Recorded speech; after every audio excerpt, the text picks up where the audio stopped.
Alors je vais donc aborder la dimension philosophique de l'inclusion.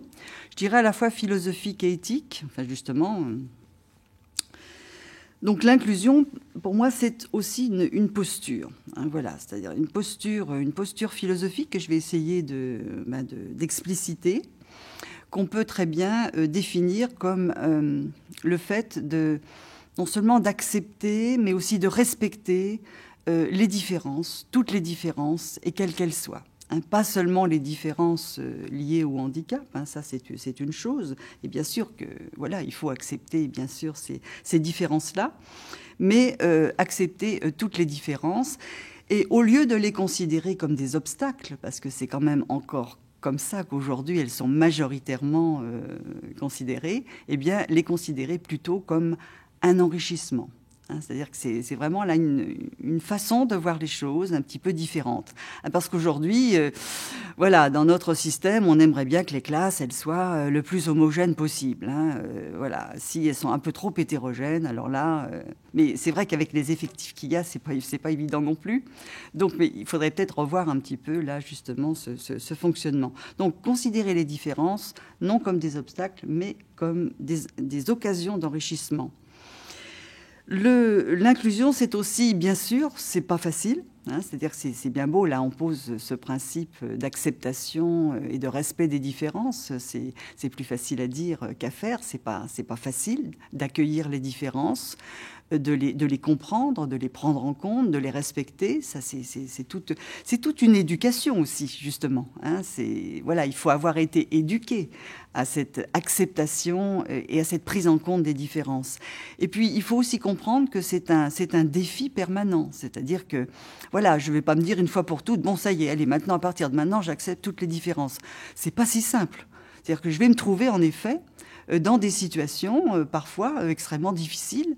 Hein, et simplement, voilà, au lieu de me dire, c'est pas normal, ça ne devrait pas être, etc., je vais me dire, voilà, la vie, elle est comme ça, et elle est certainement beaucoup plus riche que si, effectivement, on essaie d'éliminer ces différences.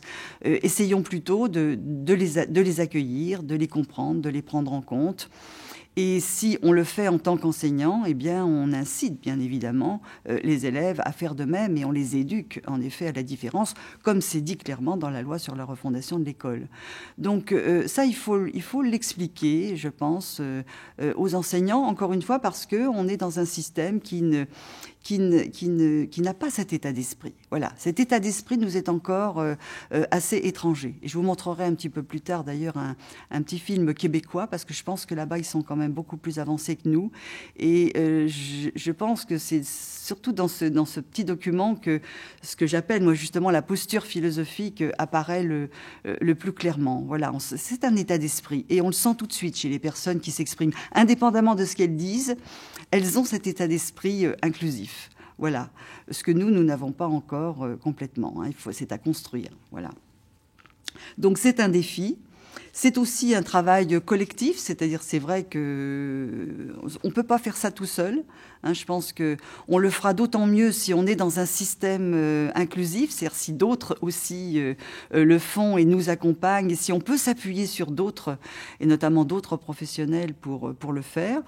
Parce que tout seul, en effet, c'est difficile. Hein. Si on est dans une école et qu'on est tout seul en tant qu'enseignant à avoir cette posture, on va rencontrer de grosses difficultés. Alors que si on est dans un établissement qui a construit cette culture, hein, et c'est un travail collectif, eh bien, effectivement, ça va être beaucoup plus facile.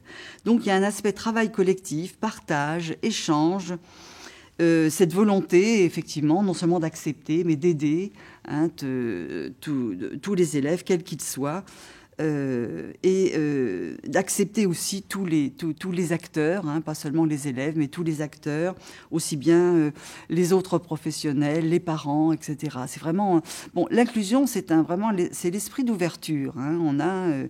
On s'enferme pas dans un espace avec sa classe, hein, mais justement, on ouvre les portes et on accepte le dialogue, le partage, les échanges, etc. Aussi bien avec les élèves, avec leurs parents, avec les autres professionnels, etc.